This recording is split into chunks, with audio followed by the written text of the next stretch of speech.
أعوذ بالله من الشيطان الرجيم. بسم الله الرحمن الرحيم. يا أيها المزمل قم الليل إلا قليلا نصفه أو انقص منه قليلا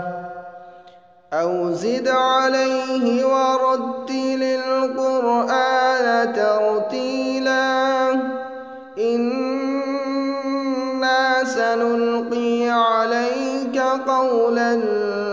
ثقيلا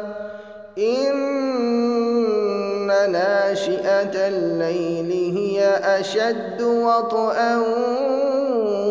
وأقوم قيلا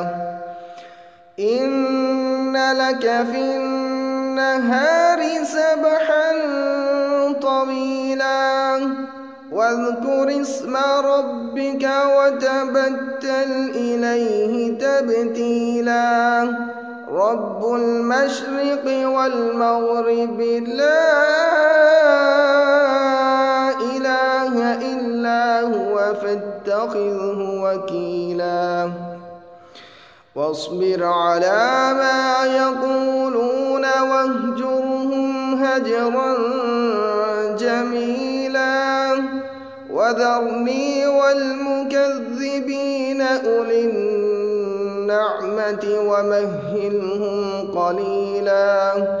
إن لدينا أنكالا وجحيما وطعاما ذا غصة وعذابا أليما يوم ترجف الأرض والجبال وكانت الجبال كثيبا مهيلا إنا أرسلنا إليكم رسولا شاهدا عليكم كما أرسلنا إلى فرعون رسولا فعصى فرعون الرسول فأخذناه أخذا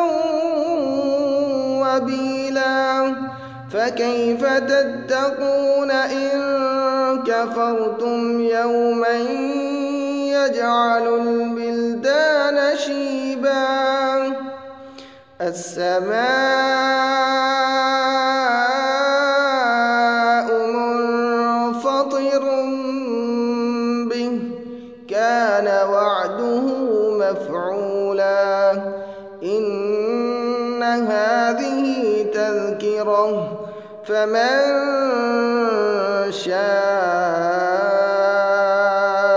اتخذ إلى ربه سبيلا إن ربك يعلم أنك تقوم أدنى من ثلثي الليل ونصفه وثلثه وطائفة من الذين معك والله يقدر الليل والنهار علم أن لن تحصوه فتاب عليكم فاقرؤوا ما تيسر من القرآن علم أن سيكون منكم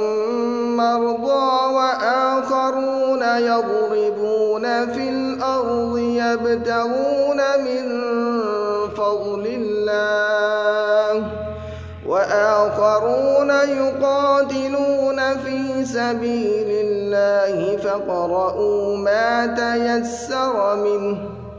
وأقيموا الصلاة وآتوا الزكاة وأقرضوا الله قرضا حسنا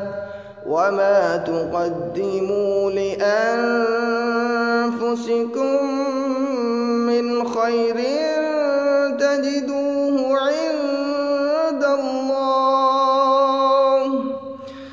تجدوه عند الله هو خيرا وأعظم أجرا واستغفروا الله